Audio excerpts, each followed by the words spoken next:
Hey, Eagle Run 23 here. We are storing some ammunition. I thought I would bring you along. Spent about an hour and a half here cleaning off the workbench, and then we fill it right back up with some ammo that we purchased here recently. So I've been really fortunate in finding these golden buckets. I know that they are really hard to find, and you can find them. I've seen them like on Palmetto State Armory and stuff like that, and they want $129, $139 for them, which is an okay price in summer of 2022. But if you find them at Walmart, they're still marked at like $79 or $89. And we've been lucky and found them several times. And I want to say I bought probably 8 buckets of those in the last little bit, which is way more 22 than we need. And we picked up a couple of these ammo cans from Harbor Freight. And this is what... Let's see, how many are in there? 1,400. So this is what 2,800 rounds, because I already dumped 2 buckets in before we turn the camera on. So here's 2,800 rounds of Remington Golden Bullet. So do you think that we can fit 4 buckets in there? Let me set this up where you guys can see a little bit better. And we'll pop a top on this. Yeah. And it looks like they have some desiccants in there. I also threw some of mine down in there, so we should have plenty of desiccant.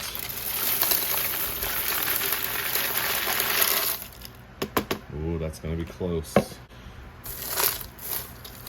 So what you're going for when you're storing ammo is temperature and humidity. So hot and wet, those are the things that you want to avoid.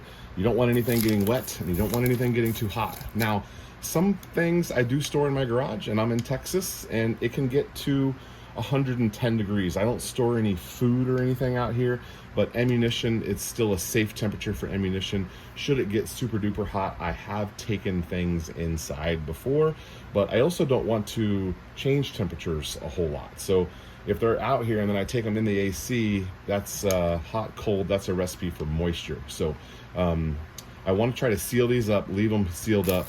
It is the evening tonight and it's cooled down a little bit, so we're opening this can and filling her up. So I think we can get one more in there. Let's see if we can get one more in there. This is going to be very heavy. Yeah, that's pretty much perfect. Nice. That's pretty much perfect. So what is that? 1, 2, 3, 4,000. So I think that's like 5,600 rounds. That's a lot of 22. Okay, so we're gonna seal that dude up. Now I have used these ammo cans from Harbor Freight before. I think for the price, I have not had any problem with them. Just kind of get them 2 or 3 at a time. Now, I'll tell you the problem with these that is the most annoying is this sticker doesn't always come off cleanly. And if you don't want a sticker on there, sometimes, oh, it looks like maybe it's a little warmed up here. Sometimes these just leave so much residue. It's just so annoying, but looks like we're good to go on that one. Now, while we're on this topic, let's talk about what you should be stockpiling. In general, the rule that most people kind of go by is that you need 1,000 rounds per gun, or some people say 1,000 rounds per caliber. And we did a whole video series on this, but I think it's important that you really look at your situation and adapt some of the formulas to what you're doing. So if you're going by, I need 1,000 rounds per gun, and you've got 3 or 4 ARs, realistically, there's nothing wrong with having 3 or 4 rounds of 5.56 or 2.23. That's a caliber that you'll shoot, the whole rest of your life. And then if you can't get it anymore, you'll have a supply that you won't feel like you're running out. Things like 22 and 12 gauge, probably can't have enough of that. A lot of people will say, how much do you need? All the ammo. But things like 9mm, your go-to guns, and I think that's just a mistake that people make, is maybe they've got 10 different calibers and they're trying to get 1,000 of each caliber. It's probably not really necessary. Focus on your go-to. What is the gun that you're going to grab? A couple scenarios here that might help you figure out which which calibers in my system I'm going to stockpile.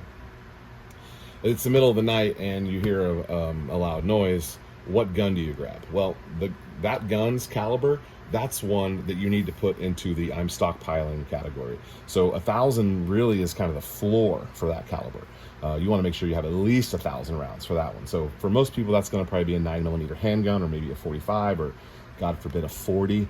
Yeah, you're going to want to make sure you have a lot of those. And if you have another gun where you're like, hey, there's a riot on my street, something terrible has happened in the community, which rifle am I grabbing? Well, for most of us, that's going to be a 223 5.56. So that's another one. You're going to want to make sure you're accelerating that caliber so that you've got a large quantity of that, and having 3, 4, 5,000 rounds of 5.56 is not extreme. And it's really hard to say numbers because for one, numbers add perspective, but for two, the old lady next door is going to hear you got 4,000 rounds of 5.56, and she's going to think that you're the king of some militia. But some of us that shoot a lot, and you say you got 4,000 or 5,000 rounds, that's you're like, oh, okay, good for you. Like, that's what you'll get from a shooter, is like, oh, this guy has a little bit of ammo. That's nice. Or sometimes people will be condescending and they'll be like, oh, that's a cute number. So we do need to discuss numbers a little bit, but I never share my number. I keep a data log of everything that I have, and I never share the number. Nobody knows. Nobody knows. So stick with the basics. Start small. You don't need to go buy it all at once. You can kind of just buy it when you can. Right now it's expensive, so I feel you.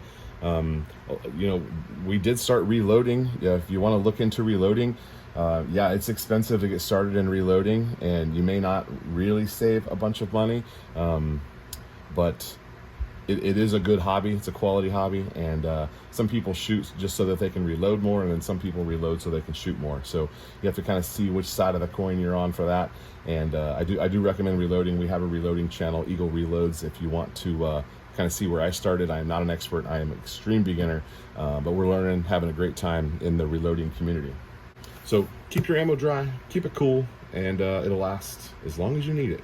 Eagle Run 23, thanks for watching.